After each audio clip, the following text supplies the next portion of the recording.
Good afternoon, everyone, and welcome to our June 24th, 2026 Board of Douglas County Commissioners work session. A reminder for folks who are joining us in person, online, or who might watch this later, work sessions are for informational purposes only. We'll have some presentation and some discussion with a bunch of guests and staff that we have with us today, and discussion amongst ourselves as commissioners. And as always, we have a 5:30 business meeting that'll follow, where we always have general public comment if you're listening and would like to provide your input at that time or write us later. And with that, I think I'm turning today over to Bob Tryansky to kick off. Good afternoon, commissioners, and welcome to all of our guests. This afternoon, we are going to do a work session where we would like to bring you up to date on a project that really started about 2 years ago. And over the last year, I would say, has found its stride in terms of how partners work together, in terms of meeting cadence, in terms of how we have developed workflows and processes to do a shared and to make progress on a shared purpose, which is to better serve and coordinate care for complex individuals who cycle through our emergency systems for varieties of reasons, but many times because the care that they need or the coordination of the care that they need is complex and hard to put together. I'm going to take a minute. We have a large table of guests, and there's a reason for that. This program, this project, this initiative is a collaboration, and it's probably one of the biggest collaborations in terms of numbers of partners, of things that we've done since we initially convened the behavioral health leadership the leadership group. So I'll start with James at the end of the table. James, do you just want to, if everybody could give us your name, your position, the agency you represent, that would be terrific. Hello, everybody. I'm James Chisholm. I'm the Executive Director for the Lawrence Community Shelter.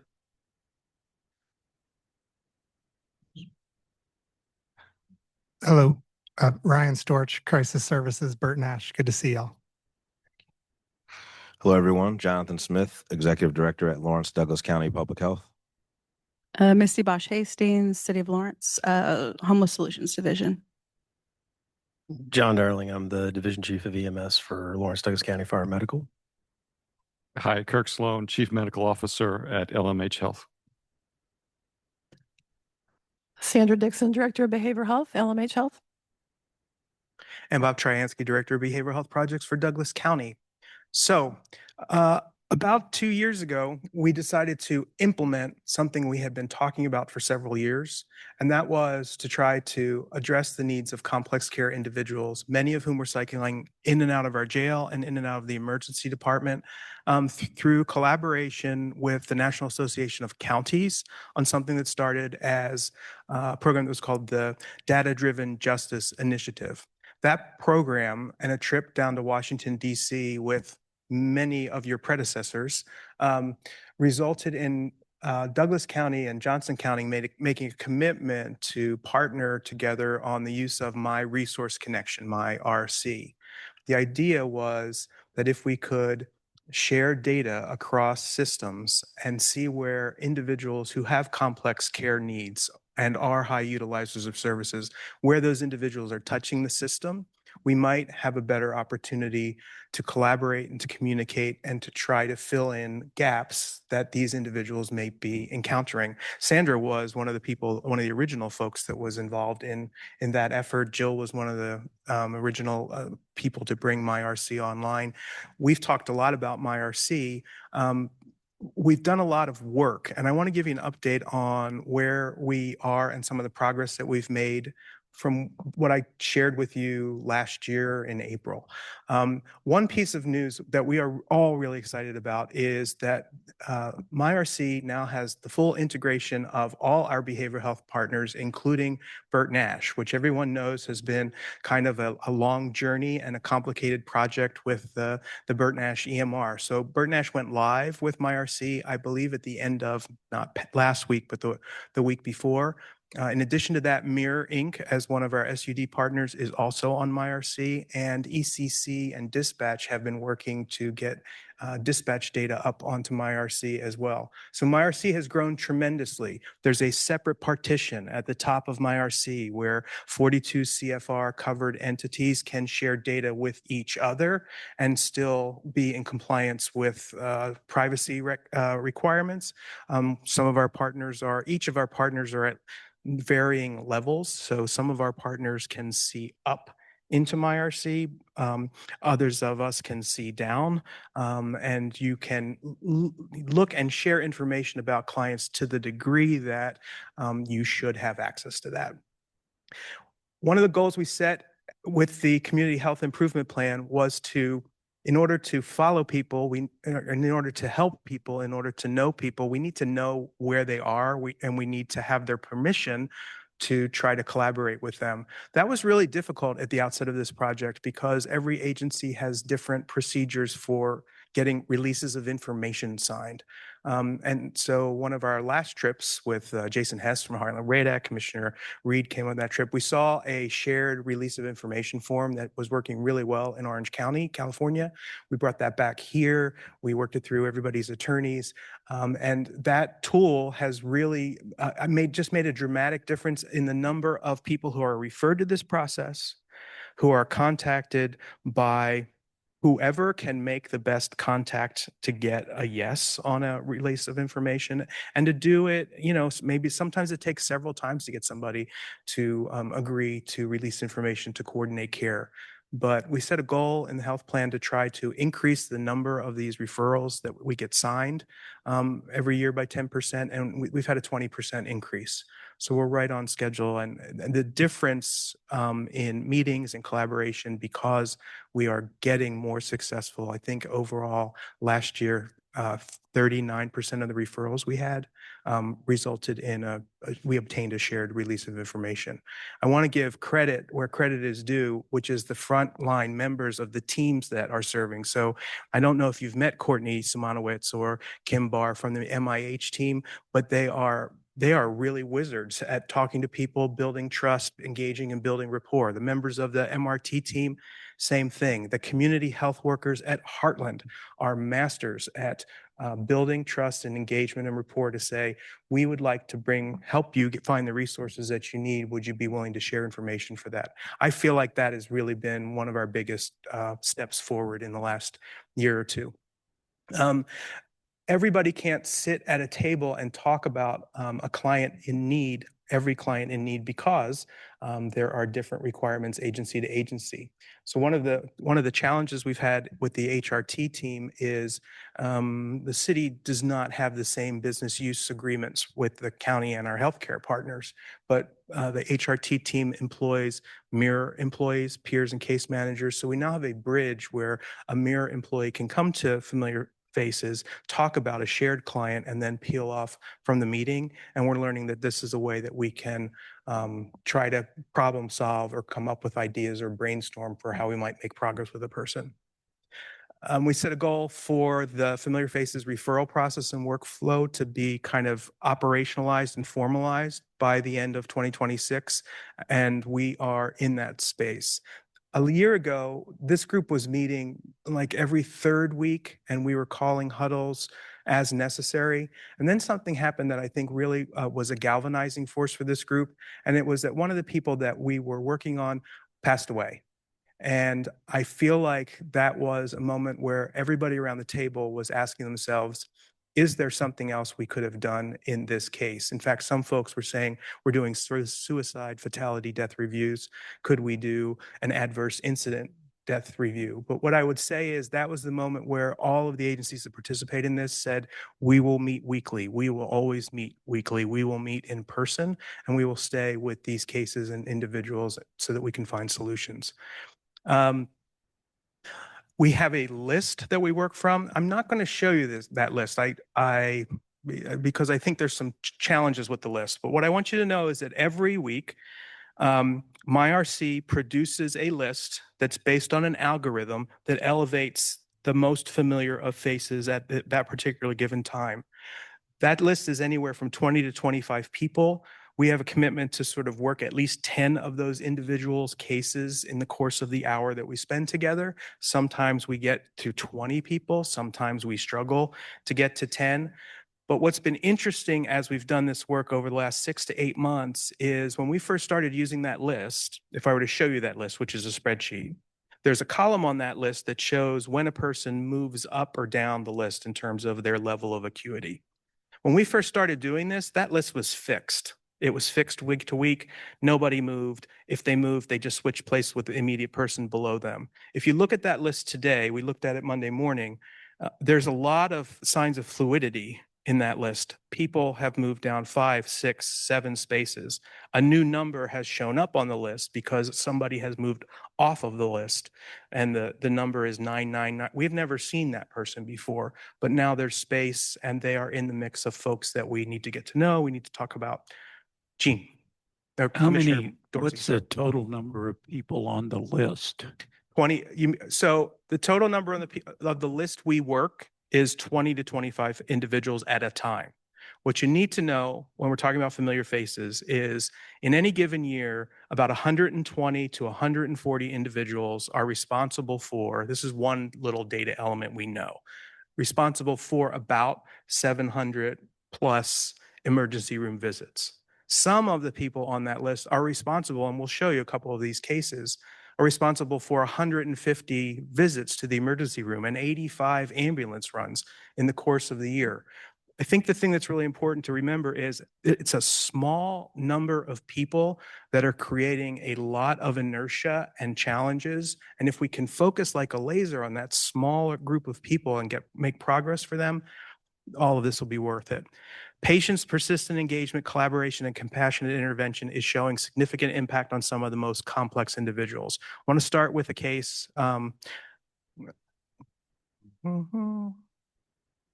Who else do you have at the table when you're taking a look at these lists? Do you have, or is this strictly uncompensated care? No. No. Okay. So do you have health plans at the table No. partnering with you? No. You don't? No. Is there a reason? Yes. Because What is that reason? The reason is because of HIPAA compliance, and it is complicated enough just to get the agencies who are participating in this process, who are here, to get them around the table to have a productive conversation and a productive meeting. Now, they may leave from that meeting and then start to work and engage on getting somebody who is not enrolled in Medicaid, getting enrolled in Medicaid, or getting the pieces that that person, individual needs to have their application submitted. We'll do that work, but it is not an appropriate forum for anyone beyond the folks that we've identified and had agreements signed, data sharing agreements signed in order to do that work with them. Okay. And so the individuals on that list, are they Douglas County residents? Some of them. Some of them. Okay. It's an algorithm that is generated by jail visits, emergency department. Every night, the agencies on MyRC upload an extract to MyRC, which is their most recent activity. So there could be people who are, and keep in mind, it is also a partnership with Johnson County. So there is some Johnson County data on there as well. And they can also see if somebody from Douglas County shows up in their jail or in one of the emergency rooms in Johnson County. Okay. So Johnson County is sitting at the table with you while No. no. Okay. They're not part of this weekly meeting. Okay. So is Johnson County supporting or funding part of this work? They built the platform and we pay Johnson County to be another user of the platform. Okay. So once again, we're paying for this platform. They built it quite some time ago, but we're paying for it. They're not paying to be at the table. Yeah. We pay them a very small subscription fee or annual. Yeah, I know. So we're still paying for it. They're not at the table. We are paying for utilization, and we are also on the hook to ensure that we are attempting to stabilize the population. And we're also paying to reduce utilization for the population and supporting our partners to reduce utilization as well. And none of our healthcare partners are at the table. The hospital's at the table. Yes, I know Dr. the Henderson. hospital's at the table, but none of our plan partners are at the table to support the reduction of utilization. So when we think about who is currently at the table funding all of this work, once again, I'm going to call out that it's the county who's currently at the table funding this work. Just, we do get a hold of MCOs. So if someone, like, these people are in crisis, and from my work at KDADS, that's something we always did, and that's something that we do.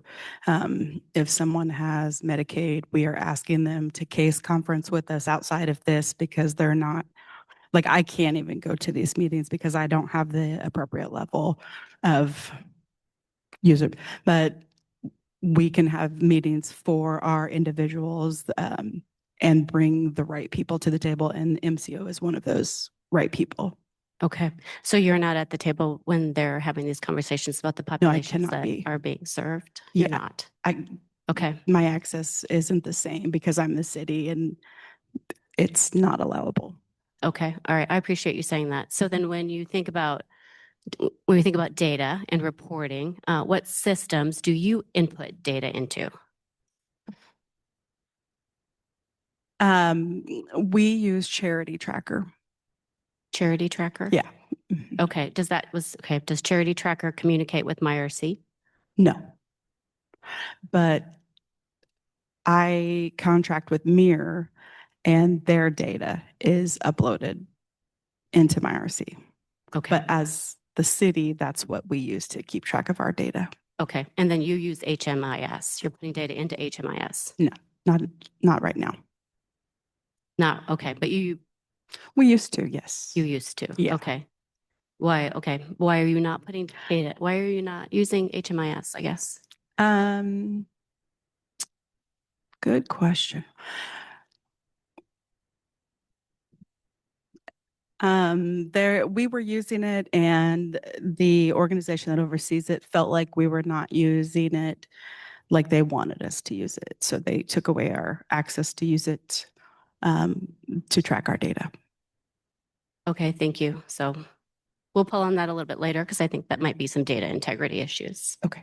Thank you. Commissioner Anderson, I want to chime in a little bit and try and make some distinctions. I think it's important to remember that the Familiar Faces Initiative and the group of individuals that do have the sort of clearance and degree of access to MyRC data about individual people that are having this weekly huddle, that be a very tightly managed and constrained group of people who are really looking at it from a systemic view of trying to prioritize and triage the most significant needs, and basically where there's some obvious gaps that could be filled, or system failures that have maybe occurred, that this group can help identify and smooth over some communication gaps, and then make sure, like, if this person's not already in touch with the city's homeless outreach team but is appropriate for that, make that connection so that then their team,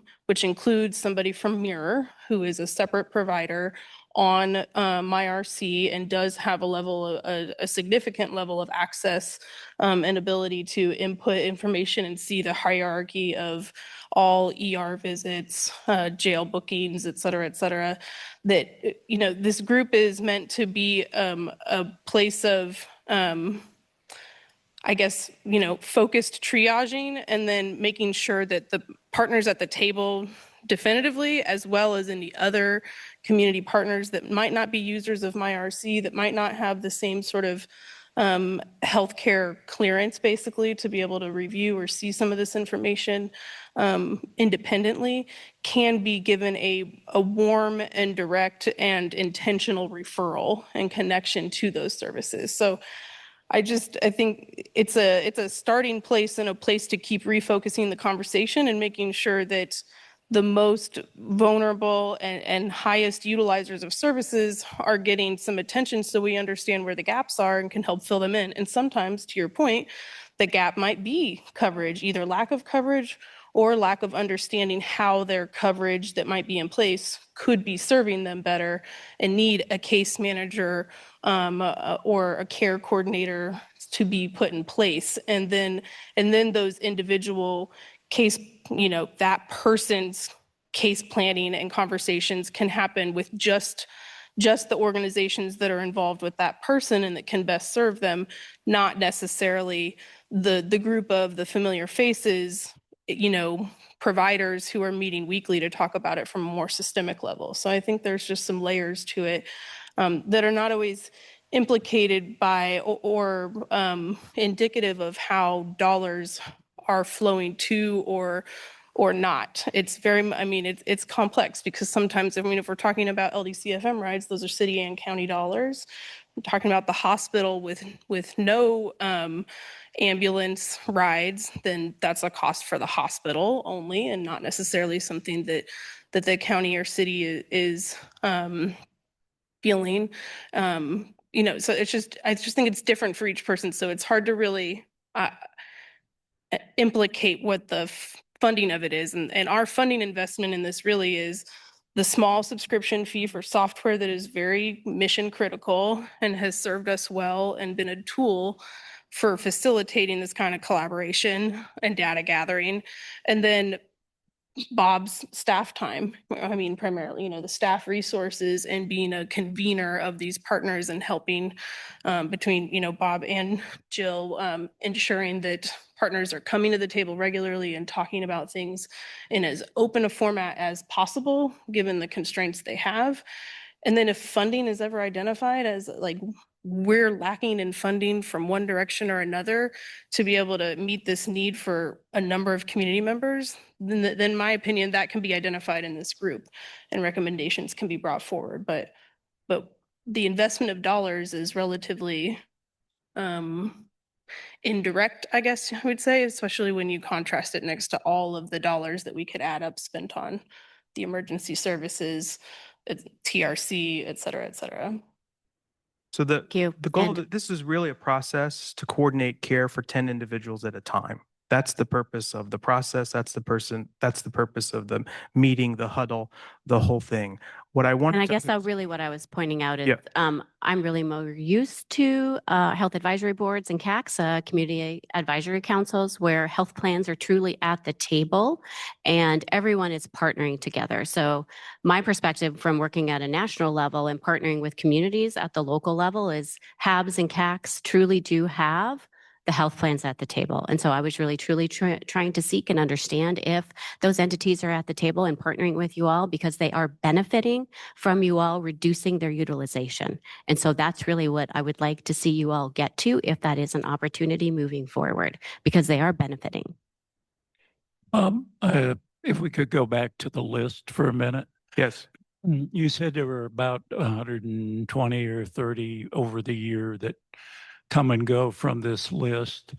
You said 20% increase in the list.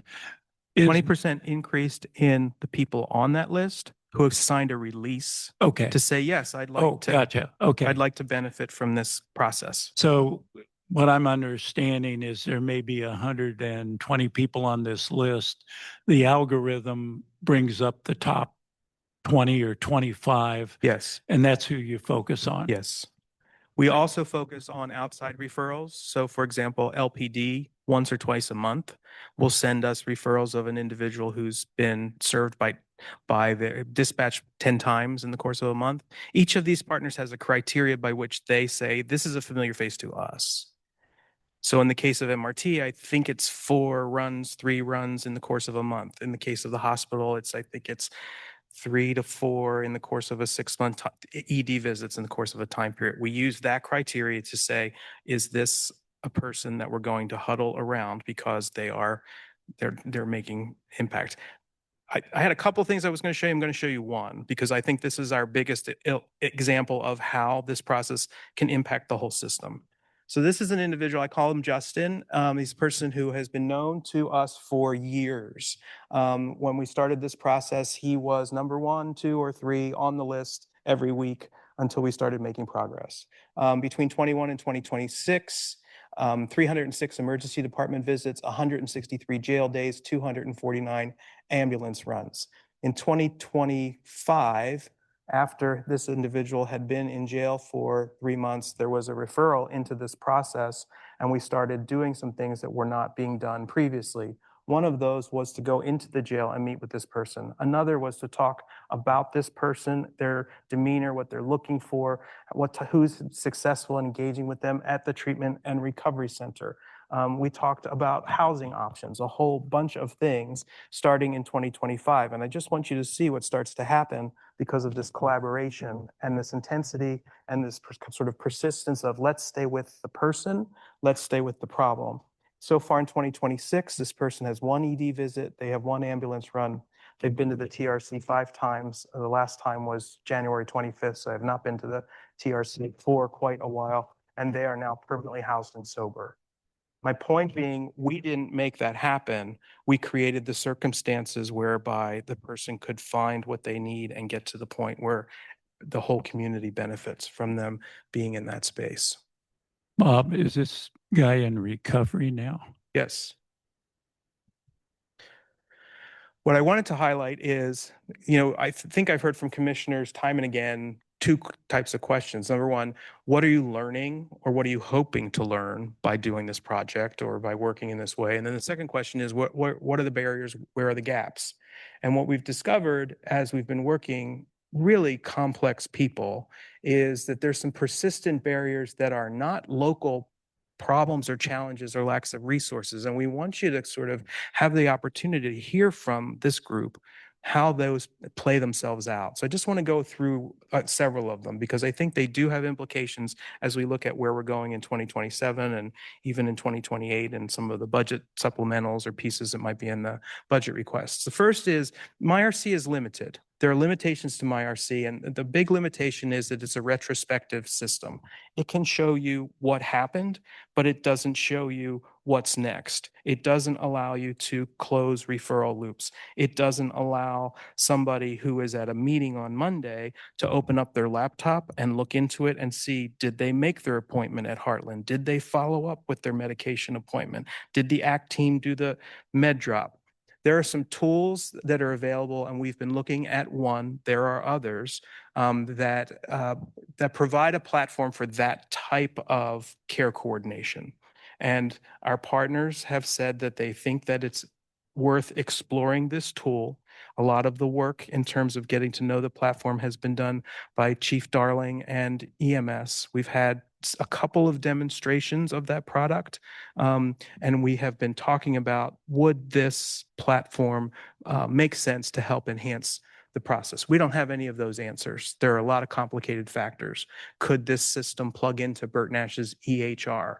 Would the public health want to participate in this? Who would coordinate this? Does it live with EMS or does it live with public health or does it live with one of our healthcare partners? But we have been talking about this intentionally. It is a gap. And so we wanted to sort of give you a heads up that these conversations are ongoing. These conversations might be coming forward, and we may be presenting to you what a platform like this, is called Gelada, looks like. Another challenge, and I think this is really important, is scope limitations in the facilities that we have. So James is here from LCS. LCS is serving more people every day than they ever have before. 3 years ago or 2.5 years ago, they were serving 32 people a night. They're serving 122 people in their facility, and they're doing a good job. That is not a facility to send somebody to after they have been released from having an outpatient surgery procedure. The Lawrence Community Shelter is not prepared to handle that. It is a very real limitation of scope.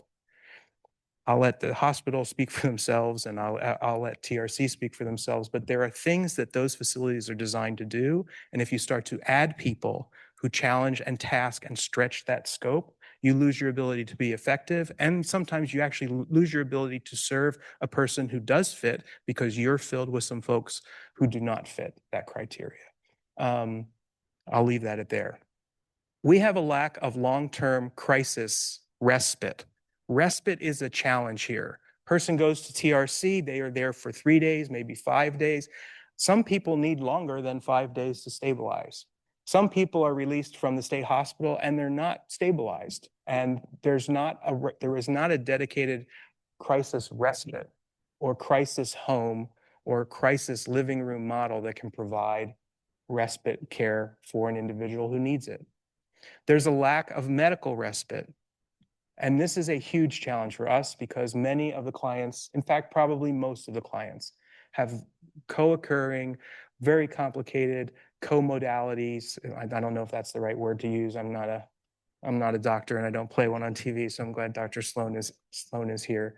But a person who's using meth, who should be on psychoactive or psychiatric medication, and also has diabetes. That's a complicated person. And we don't have, that is not a person to send to the Lawrence Community Shelter and hope that they're going to get better. So this medical respite piece is a really challenging piece because we are trying to support people with these needs because we know they're not going to get into the right facility. And if they are going to get into a facility like a nursing home, it's going to take months. There are lack of access to residential nursing homes, either for mental health or otherwise. And the folks that are doing this work have a lack of access, quick access, easy to manage barrier reduction funds. So when a person is uninsured, they need a lot of documents and they need help getting those documents. And when you go to get the document and you don't have $15 or $25 for the application fee, you're looking at another 2 or 3 days before you can help this person if they show back up. So we have been discussing, some of our projects. Heartland Radak's Care Coordination Program, for example, has barrier reduction fees built into the model. It's probably true that all of our partners at the table doing this work need access to some type of barrier reduction fund. So how do we do that? How do we explore that? How would we braid funding for that? These are the barriers, and I just wanted to put those up because these are things that we've been sort of talking about. How could we, at a system level, address these? What's the Band-Aid locally for something that is a big problem at the state level or the federal level or from a funding perspective? And I'm going to stop talking now and give some folks an opportunity here to illustrate. I showed you one case where we had a lot of success. There are some other cases that we are mutually working on. One of the first rules of Familiar Faces is you do not talk about familiar faces, but we can speak to some of the circumstances and the challenges that people face and how that plays itself out. And maybe we can go from start with a question from you and go back and forth. I guess we don't often get the hospital at the table. I'd really be glad to hear kind of your interactions with this program and what it's doing for you.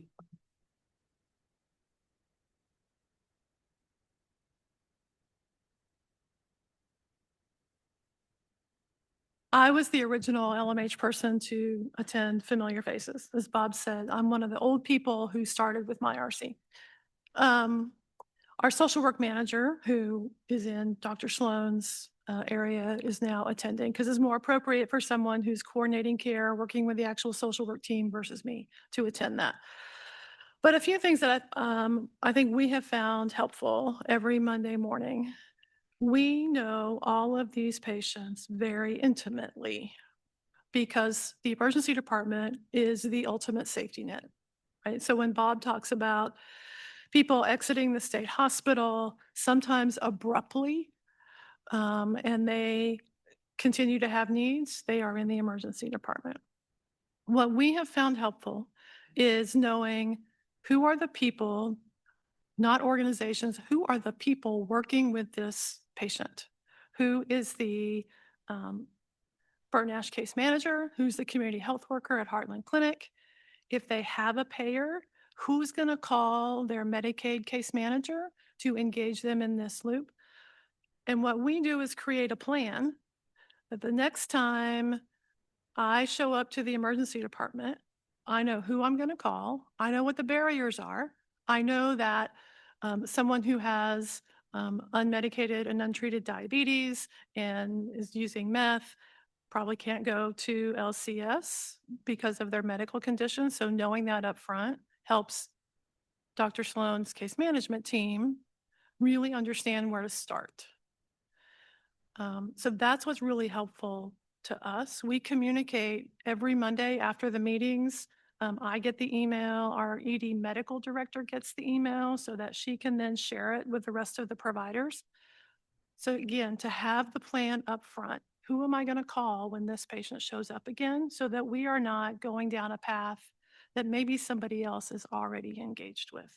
That's what's been immensely helpful for our team.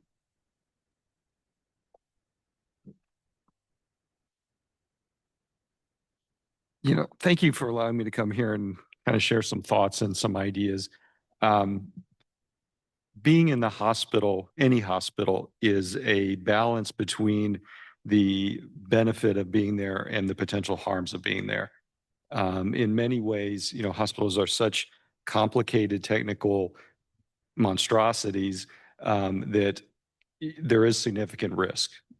Hospital-acquired infections, there's medication errors, there's surgical errors, all these kind of things that we spend so much time trying to prevent, but they're real. And so any patient that comes in, there comes a point where, the benefit now is outweighed by the potential risk, and it's time for them to leave the hospital. And so, when we have some of these patients with really complex needs, wounds, psychiatric issues, it gets to a point where it's more dangerous to keep them in the hospital than to get them out. But is it more dangerous to get them out if you don't have some place for them to go? So it's something that we grapple with often. It's not easy.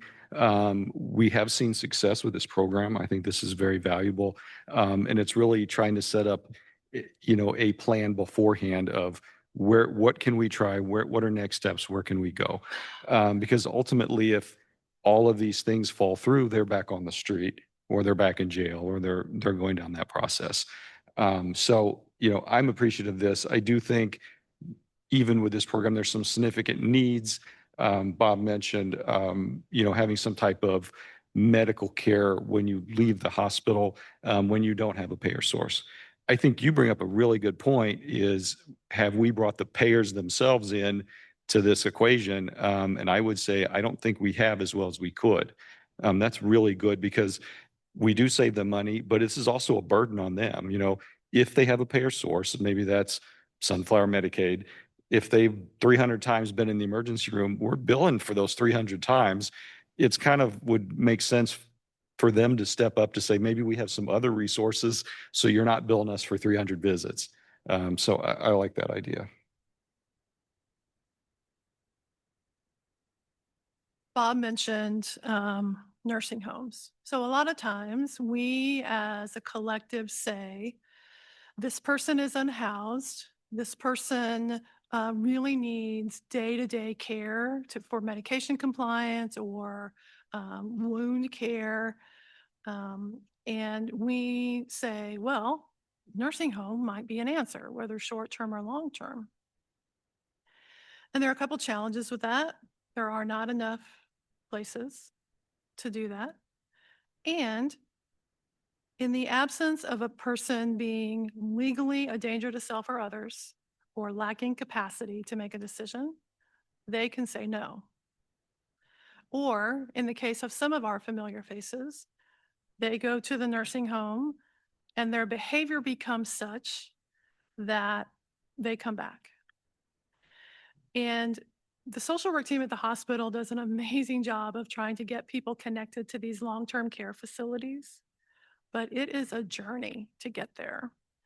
And if they are in that category of folks needing a DPOA, durable power of attorney, or guardianship, if those I's and T's aren't done exactly right, then we're having to work through that entire process, which is really lengthy, to get them there.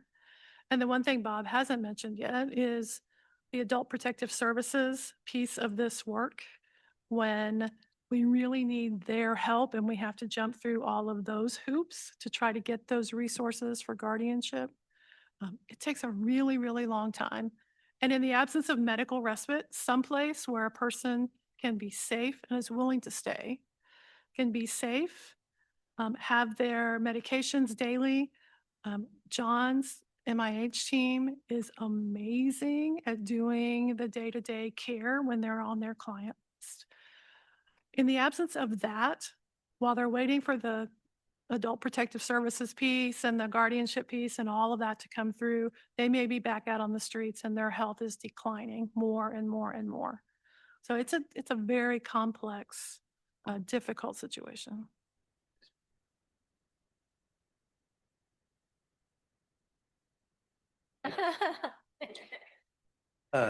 Yeah, and I just wanted to point out, from my perspective, being fairly new to the process, about a year and a half ago is when I got promoted to my current position.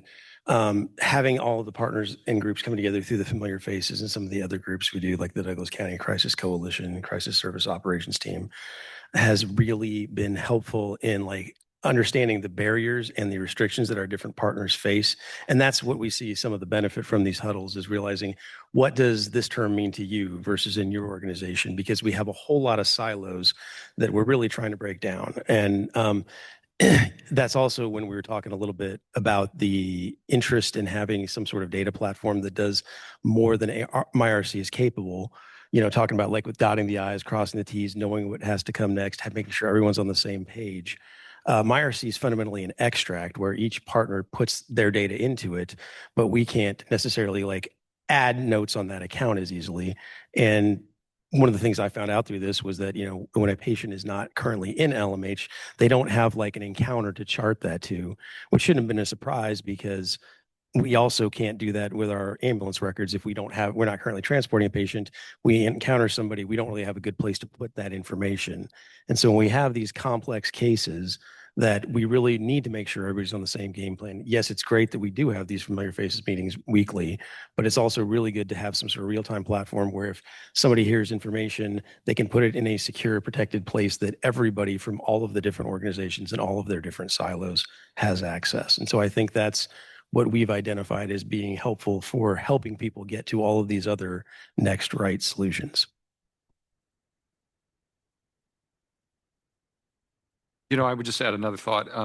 All of these patients are mentally complicated. They have a substance use disorder. They have psychiatric illness, maybe not even treated.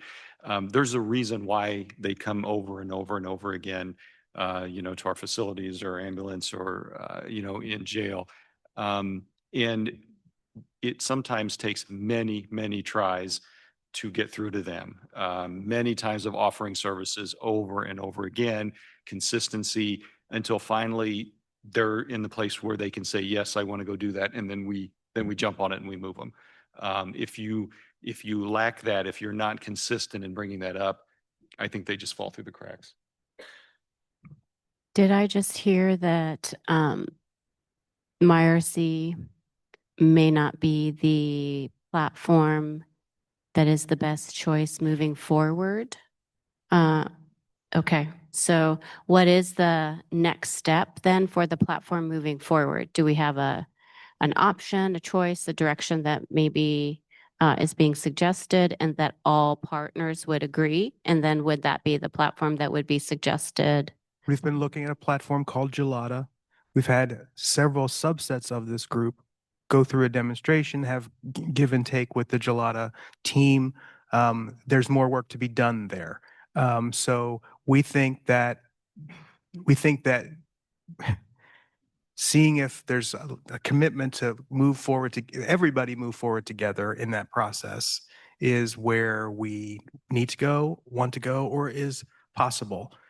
The process of getting MyRC online, getting the number of participants, getting the number of data systems integrated has taken years. So, you know, honestly, a conversion will probably take a year and a half at least. The agreements that would need to be put in place will take time. So so there's a request in the budget supplementals to consider to hold space for this. And we could go for there. Gelada is one vendor, it's one platform. It's something that we've looked at kind of thoroughly more than others, but there are other platforms out there as well. There are cities that have implemented Gelada, such as Raleigh, North Carolina. We have some relationship with them through the government process we did with the Kennedy School. So there are more conversations to be had. But if we get to a point where we're ready to move, we wanted to have the capacity in the budget to come back and say, we think we're ready to move, and here's why. And it integrates with electronic health records? Yeah. LMH? There are still questions about that. Okay. But I think there's a lot of additional conversation and work and visibility. So I've seen it, our IT folks have seen it. Just think about, is there capacity there? But I think we need to have some ongoing conversations. I think everyone in principle is in agreement with the idea. But the steps getting there, we still have some work to do. Okay, thank you. I'm going to guess that LMH isn't the only hospital that has this challenge or the only ambulance department that has this challenge. How are other places, how are other departments dealing with this challenge? What have you learned? Well, I would say that's probably why there's a software industry to solve that problem. To be honest, as Bob mentioned, we've explored this one platform fairly decently just in terms of what its capabilities are. We haven't gotten as far under the hood with how well it plays with all of the different EMR programs. I would say that, you know, as a software company, they're going to have, like, this is what their entire business case is integrating multiple different EMR systems. It's not the only system out there. And I think that, you know, we have conceptually agreed that we think that having the ability to basically maintain a comprehensive longitudinal patient record between all of these different agencies would be very helpful. We think this might be a good solution we're exploring. I don't think we're at the place to say, yes, this is the definitive solution. Does that make sense? Yeah, and I don't mean to interrupt you, but I was less interested in the software, but more interested in some of the larger scope issues that you're talking. I mean, software is a fairly technical.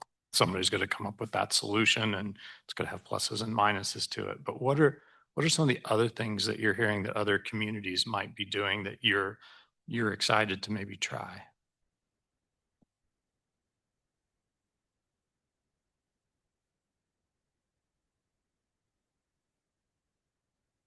Hi. Shoot, my bad. So a couple of, I think, progressive trends in the field of behavioral health that I've seen.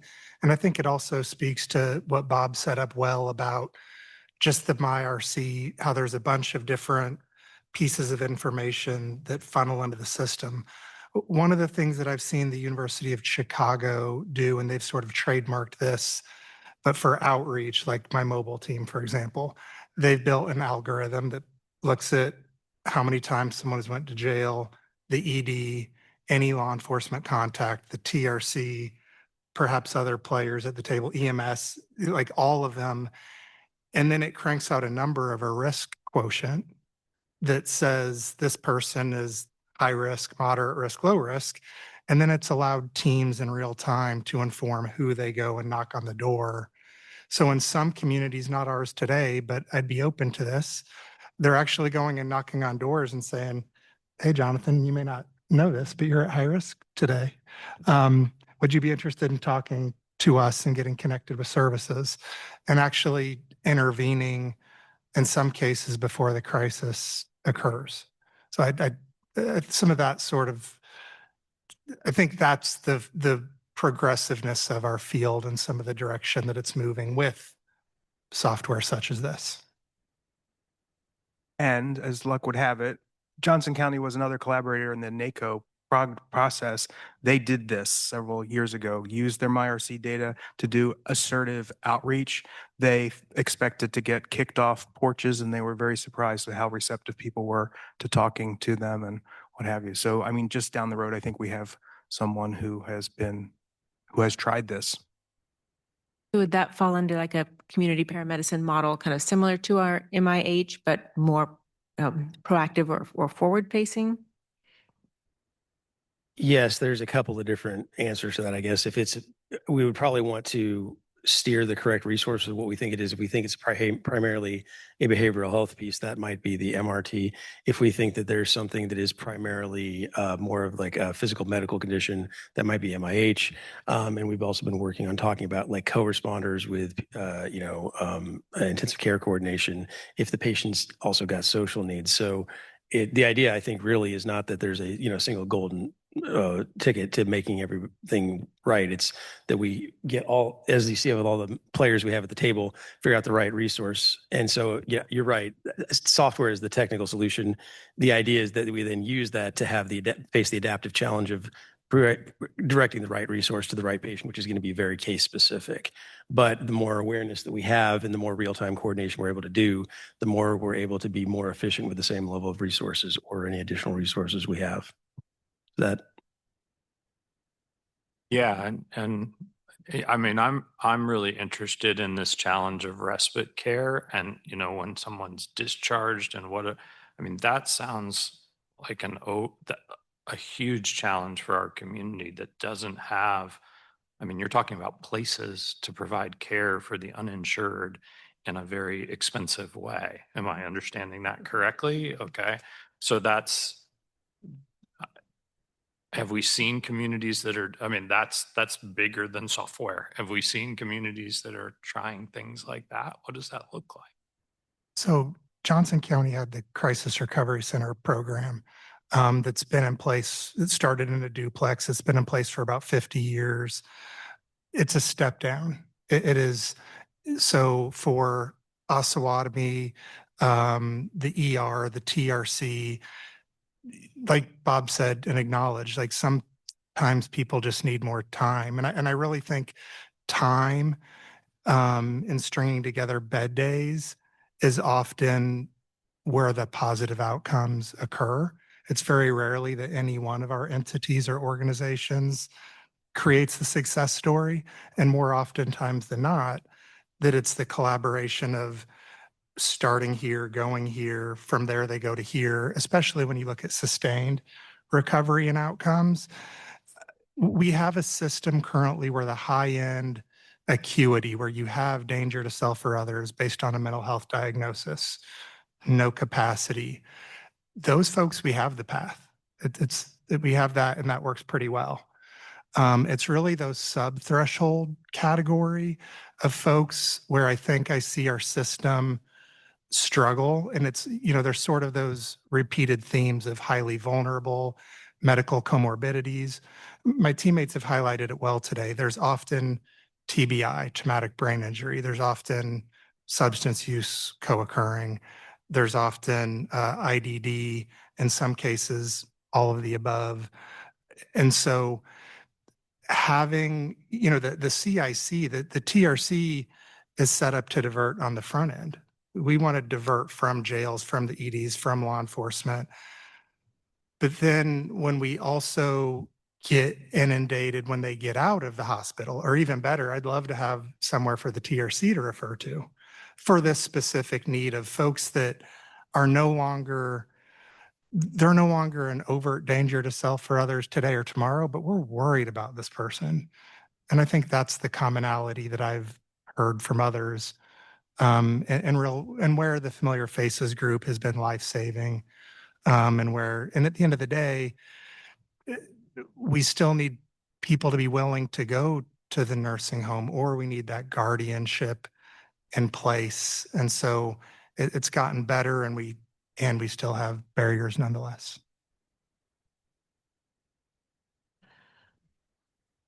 So we've been talking about these really complicated folks with multiple comorbidities is the word, Bob.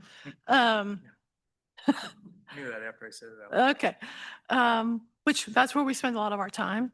But when I think about your question about medical respite in particular, we also have patients who are unhoused, precariously housed, that need normal medical procedures. And so the example that I was sharing with Bob last week was an unhoused person who needed a colonoscopy. So where are you going to do your prep?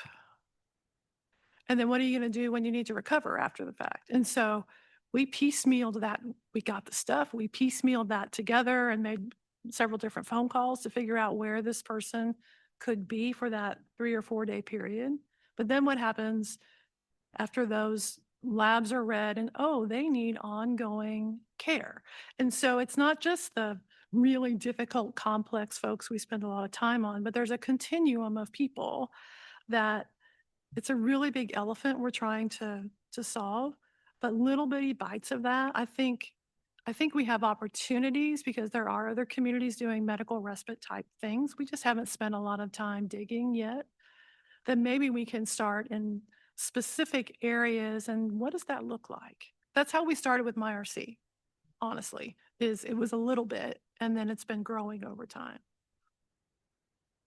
Yeah, I wanted to pull on that thread a little bit too, because I think, for me, something that's stood out over time and is standing out in this conversation today is that is such a massive gap that, quite frankly, on a local level is next to impossible to solve for, right? Especially a community of our size. We just don't have we have a pretty full spectrum of services and supports, and we've been filling that in a lot of ways. And to your point, Ryan, heavily on the high acuity, crisis care and crisis intervention side of things. But the medical respite, in all of the examples that it might come up, and then the long-term nursing care facility or nursing care, that's something we've talked about periodically in this room over time, and is a conversation, a big elephant in every one of your conference rooms and offices, I'm sure. So for me, it just begs the question, and I think that I've struggled to understand. So I would welcome any insight anybody here has, especially all of the healthcare providers around the table, about what KDAD's and KDHE's role and space in this huge gap that is not just our gap. I think there is, some well-established respite care in Johnson County that I appreciate that example. I'm somewhat familiar with. I think that there's some pretty decent systems of respite care in Sedgwick County established between their hospital care systems and other providers.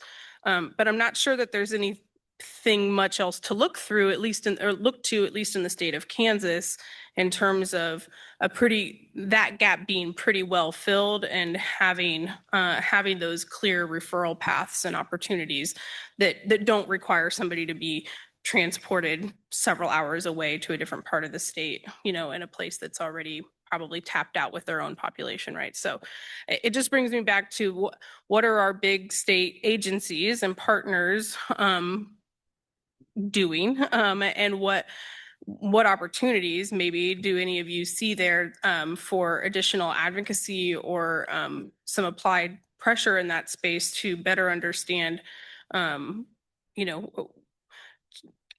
of it is payers and lack of Medicaid expansion and all of those things. But part of it also, I imagine, has to be administrative processes or lack of maybe some direct funding for those types of facilities that can meet the need, or for the workforce for that matter. So I'm just I'm thinking out loud in a bit of a rambly way, but especially healthcare providers at the table that work with those two statewide entities, I'd love any insight you have about that, even if it's, we don't know. I want to say thank you, Commissioner Reed, for calling that out. And I think one other elephant in the room gap that we have not called out, and I appreciate, Misty, that you're here for the homeless response team. But Brandon, I also see you sitting in the audience. And I think the other large gap is the fact that the city of Lawrence is not sitting at this table. So the city of Lawrence, I think, is our other gap that should be sitting at this table and be a partner at the table, whether it be from a policy perspective, stakeholder perspective, or a funding perspective.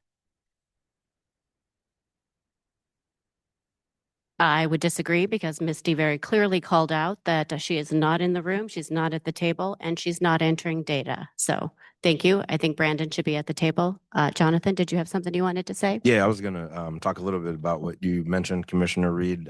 From KDHE perspective, it's not, this funding is not necessarily for medical respite housing, but they have a grant called the Community-Based Primary Care Grant that's designed for to provide care for underinsured and uninsured individuals. And so we took a stab at it this year and actually applied for it, and we got it for state fiscal year 2027. So again, not to say that that's medical respite, but it does give us an opportunity to be flexible and try some things. So our plan to do with that funding, your first year, you're capped at $50,000, but then following years, your funding is based off of how many people you see and their clinical quality outcomes. So when we did our application, we did it specifically to support the uninsured folks, underinsured, uninsured, and folks who don't have access to primary care at Burton Ash. And then also for all of the stuff that we're doing at the community shelter, we have the outreach APRN. So again, it's not medical respite, but with getting that funding, we are going to have to start seeing more people, and we have the ability to be flexible. So there could be some opportunities to try out some things with that funding that we got. It starts on July 1.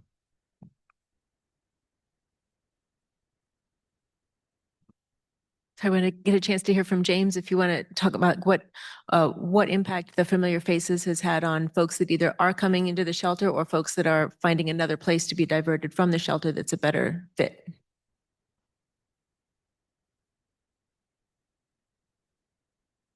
There's been a great impact that Familiar Faces has had. Recently, we've had some successes in trying out different collaborations with different teams. And we've seen some successes. I know there's been a big talk about medical respite. We've modeled some of that at the shelter with some of the units that we have that are independent units. And it's been highly successful. Going forward, I think what has to be understood, and I think we heard from the LMH about there has to be choice and buy-in from the people to say yes to these things. And a lot of times people get discharged from the hospital needing to go somewhere for care, and they say, I want to go to the shelter. And they come to the shelter. When they get there, we do the best we can to provide the services that we provide. But there are other issues surface as the most immediate need, and we cannot do that. We've tried more. When I first started, there was not even an attempt really to do that. They just said they can't be here. We've tried more and more to do that. But those other needs that they have are not being addressed when they're not going to the hospital because they're at the shelter with those same behaviors and issues and things going on until we say we can't do it anymore because it's so disruptive to the environment that we're trying to provide structure in and give people an opportunity to make some advancements. But working with Bob, Kristen, Jill, we've been able to house people in some of our units. They're the Monarch units, where it's a private space. They have their own restroom, kitchen area. We provide the meals, and the care for them is provided by the organization that provides those services that they need the most. It could be LMH, it could be Burton Nash. We get some referrals from TRC, and we work collaboratively on that, and it's been successful. I've been thinking, I've just talked about, we're going to work on a proposal to how we could do that. But for my organization, we're at the point where we're growing and trying to expand. We want to be able to provide those services, but we have to have compensation to do that because that's just in order for us to stay in business. I think we're at a point now that we can say we're willing to do this for a cost. But we cannot provide medical care. We can't provide mental health care. We can't provide substance use care. We can't do all those things. We can coordinate with the people that we have with those organizations, but the care, we cannot be responsible for that care because there's a big liability that we do that. And I think this last year, me saying yes to some of these cases put us at risk that I'm not willing to continue to take. And so we're slowly trying to understand how we can incorporate a way to do that safely for the individuals, because the space, like Ryan just said, the space that people need is not congregate shelter. It's not in a room with 50 other people. It's their own space and the people that they want to help them, because everybody could be willing to help them, but if they don't say yes to somebody, it probably won't work, and they'll end up back where they started because whatever they need, the help they need is not getting addressed because they're not allowing it to for whatever reason. But I've been really optimistic that this could work. So I'll just say that. So I just wanted to say this is an interesting idea, and we've been experimenting with one or two individuals, and we've had success. It's required everybody to stretch. It's required everybody to do 2 or 3 things extra to get these one or two cases to work. If we're going to invest in what is not a real medical respite solution, it's a Band-Aid with medical support. It's going to take more to make that work. And I wasn't want to give credit real quickly. You know, the case we didn't talk about was somebody with a traumatic brain injury was one of our first familiar faces cases. What did it take to get that person where they needed to be? 126 days at TRC. And the commitment from the TRC staff to do all of these extra things that they weren't going to do. What does it take to get medical supplies that there's not a payer source? It takes Courtney and the paramedic team coordinating with Heartland, running to Sigler to get these supplies and to figure out where in the existing budget could we solve this problem today. I could show you that problem 10 more times, right? And we don't have a path or a system for this. So I just want to make sure there are cases that have come to the clinic at public health because the person didn't want to go to Heartland or they didn't want to go to Burt Nash, and that's their choice. But we have another door that's been open where they can get similar care. Some people would say that's duplication. Other people would say it's intentional redundancy so people don't fall through a safety net, or it's choice. And if people have choice, they might make choices that help them to recover.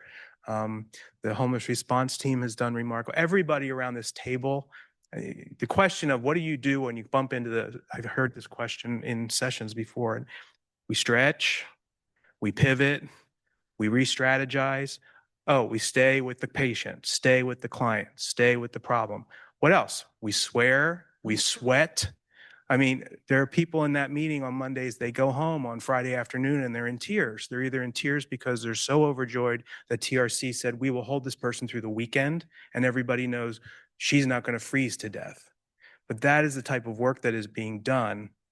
And it's a small number of people, but when you take 10 to 20 of them at any given time, everyone is being stretched and their emotional health is being impacted. And we need to keep those people embedded in this work because it is work they're called to do. And they do it with grace and with compassion and with a lot of heart. I know we're close to time and we have great people we still want to hear from. I just want to say this is work that when the county gets to be involved in bringing these conversations together that I'm really proud of. It's person-centered work. It is working with vulnerable people who are hurting, and we're meeting them where they are in ways that honor their choices and their lives. It also has a financial impact. We're putting dollars into this system, but we're also finding ways to understand what's being saved, like that reduction in service utilization that we showed just with the one case there. Like they're real community dollars, and not every one of those goes back to our county budget, but it goes back to our community resources, whether it's the hospital, the city, the county, our other partners. And I think that is really intentional and really important work. And I just appreciate the problem solving and the heart that goes into this group, making some of those advancements for folks and really caring for our people. So thank you. Commissioners, one of the reasons, there might be other comments, but one of the reasons why we put this work session together was to highlight gaps and issues in our system and to bring all the partners together at the table to acknowledge that we still have a lot of work to do in this space, but also to gather then further questions from you all, sort of as what would you like to hear about next? What does this spark more questions about? So just as you're mulling over on some of this after it, that's kind of feedback I'd like to have so that as staff, we can organize the next conversation, the next iteration of how we continue to publicly dialogue about this work. I think for me, I'll just reiterate, and hopefully more succinctly this time, that I would like to get a better grasp on what opportunities there might be, could be creative options with different funding buckets, at KDADS and KDHE, for one, that might help facilitate or fill in some of these gaps. But also, like, are there any regulatory opportunities to impact change on, like, are any of you identifying this next step that we think is the best next step for this person is not possible because of something regulatory or statewide that is impossible, or so far impossible for us as a collaborative group to jump over that hurdle, if that makes sense. And there might not be any examples of that, but that's one thing I'm thinking of. And like, how do we advocate up? Well, yes, other than Medicaid expansion, yes, the big elephant in everybody's living room. So that's just something that I would like to understand better. And if there are any, other regional or private partners in the respite care space or nursing homes in particular, that are partners with or opportunities to try and facilitate further conversation about, could their services reach into our community? Is there capacity that exists in neighboring communities that we might be able to tap into? And I'm going to venture to guess that those are all things that have been pretty exhausted by the people around this table and by the folks that work for you and are doing the frontline work every day. So it's a tough nut to crack, but I'm very well aware that those two gaps are significant, and it is where we really lose folks. Or just cannot overcome the perpetual need for high acuity services, crisis intervention need, intensive supports, poured in, with some occasional and an increasing number of, which I'm grateful for, but still relatively small number of an occasional wins, if you will, where we really are able to like find all the pieces of that puzzle and put it together and get somebody to a stabilized place and be able to document clearly what all of the tax dollar savings are and the resource impacts that are.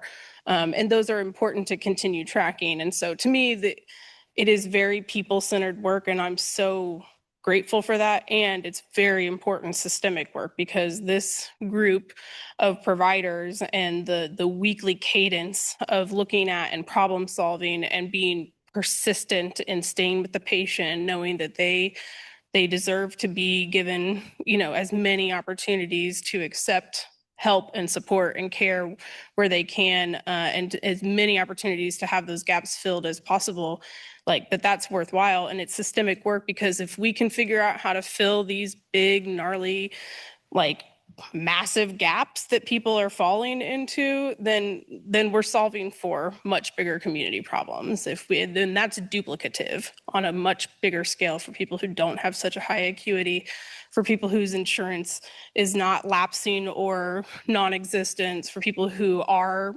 stably housed but still struggling with other health issues and that they're struggling to overcome. I just, if those 10 people every week, the 20 to 25 that you're looking at every week, week over week, it is helping identify systemic issues. So I appreciate this list of barriers. I think, it's something I'm going to keep chewing on, and I look forward to us having more conversations, but I'm very interested in any and all ideas that, let's chase down the different ideas that you all have about how to really solve for that respite care and nursing home facility issue, because we can build as much supportive housing as possible in this community and still not solve for those people's issues. Commissioners, any other burning questions you want this group of folks to take away, or thoughts before we recess? Do any of our community partners have any final thoughts that they want to make sure they get on the record? We want to hear from you, and we've still got a few minutes. Okay, well, thank you all. Thank you for the time you put in so far, and thanks for your commitment to this weekly work and all the heart you put into it. We'll talk again soon. We are in recess until our 5:30 business meeting.